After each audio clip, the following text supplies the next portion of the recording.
या राज्याच्या मुख्य सध्याच्या असणारे मंत्री पंकजाताई मुंडे यांना आपले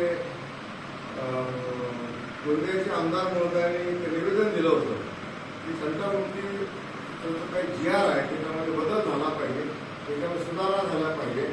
आणि खरं तर तंटामुक्तीचा मध्ये सुधारणाच्या ऐवजी तंटामुक्ती ही जी काही संकल्पना आर पाटील साहेबांनी दादांच्या प्रेरणेने सुरू केली होती ती आता जर बघितलं तर ती एका थंड बस्त्यात पडलेली आहे असं वाटतं. काही ठिकाणी तर तंटा मिटवण्याचे सुद्धा त्या ठिकाणी गैरप्रकार सुरू झाल्याचे लक्षात येत आहे.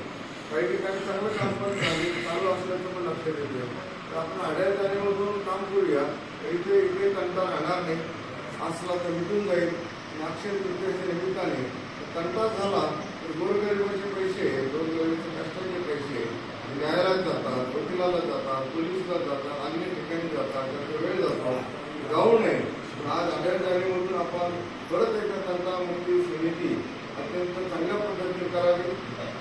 पंकजा यांना आमची इथून विनंती आहे की आपण एक कार्यक्षम मंत्री आहात, आपल्याला महिला म्हणून महिलांचे दुःख जास्त माहिती आहे. मंत्री म्हणून नंतर पण पहिल्यांदा महिला म्हणून आपण हे काम करावं. जय